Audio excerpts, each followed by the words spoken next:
हाल ही में निमी का विवाह हुआ था और उसने अपने पति और ससुराल वालों के साथ जॉइंट फैमिली में रहना शुरू कर दिया था।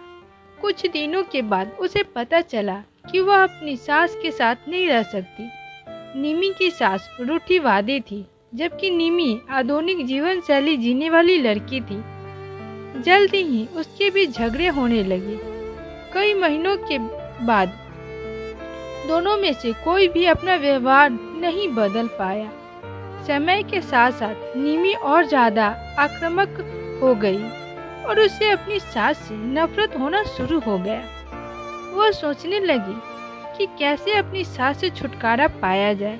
एक बार हमेशा की तरह जब उसने अपनी सास से झगड़ा किया और उसके पति ने अपनी माँ का साइड लिया, तब निमी गुस्सा हो गई और अपने मायके चली गई। निमी के पिता एक केमिस्ट थे।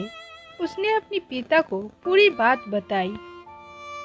उसने अपने पिता से कहा कि उसे कुछ जहर दे दे ताकि वो अपनी सास के खाने में मिलाकर उससे छुटकारा पा सके, नहीं तो वह अपने पिता के घर वापस नहीं जाएगी। निमी के पिता को यह सब जानकर काफी दुख हुआ और उन्होंने अपनी बेटी से कहा, अगर तुम अपनी सास को जहर देती हो तो तुम और मैं दोनों जेल जाएंगे। ऐसा करना ठीक नहीं है। लेकिन निमी और समझने की हालत में नहीं थी। आखिरकार उसके पिता ने कहा, ठीक है, जैसा तुम चाहती हो वैसा ही होगा, लेकिन मैं तुम्हें जेल में नहीं देख सकता।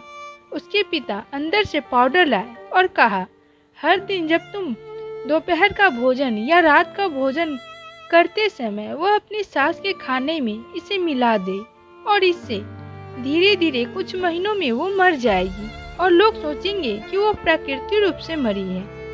उन्होंने यह भी कहा, क्योंकि किसी को भी तुम पर शक नहीं होना चाहिए, इसलिए आज से तुम अपनी सास के साथ नहीं लड़ोगी बल्कि तुम उनकी देखभाल करोगी। भले ही वो कुछ भी कहे, तुम गुस्से से बात नहीं करोगी और हमेशा शांत रहोगी। निमी सहमत हो गई और अपने ससुराल वापस आ गई और अपने पिता की सलाह के अनुसार उसने अपनी सास के खाने में पाउडर मिक्स करना शुरू कर दिया और बड़े ही प्यार के साथ बात करना शुरू कर दिया। समय बीतने के साथ साथ निमी की सास का नेचर भी बदलना शुरू हो गया, क्योंकि निमी अब अपनी सास की बहुत देखभाल करने लगी थी। इसलिए उसकी सास भी उसके प्रति विनम्र होने लगी और प्यार से बातें करने लगी। 5 महीने बीत गए और निमी खाने में पाउडर मिक्स कर रही थी, लेकिन अब घर का वातावरण बदल गया। कोई झगड़े नहीं थे, दोनों एक दूसरे की तारीफें करते। अब ऐसा लगता था मानो दोनों का रिश्ता माँ और बेटी का रिश्ता हो। अब निमी को चिंता होने लगी कि पाउडर की वजह से उसकी सास जल्दी ही मर सकती है। वह अपने पिता के घर पर गई और उनसे कहा, पिताजी, कृपया कर मुझे उस जहरीली पाउडर के प्रभाव को ठीक करने के लिए इलाज बताइए। मैं अपनी सास को खोना नहीं चाहती। वह मेरी माँ की तरह है और मैं उससे अब बहुत प्यार करती हूँ। उसके पिता मुस्कुराए और कहा, कौन सा जहर? मैंने तुम्हें बस एक स्वीटनर दिया था। निमी हैरान थी और उसने अपने पिता से पूछा कि उन्होंने ऐसा क्यों किया। पिता ने कहा, बेटा, अगर तुम किसी दूसरे इंसान से प्यार चाहती हो तो तुम्हें भी उसे प्यार देना होगा।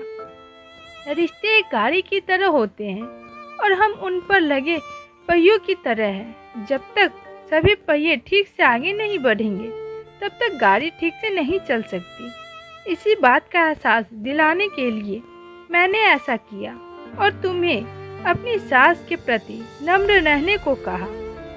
तुम्हारी अच्छाई देखकर उन्होंने भी अपने आप को बदल लिया और तुम्हें समझना शुरू कर दिया।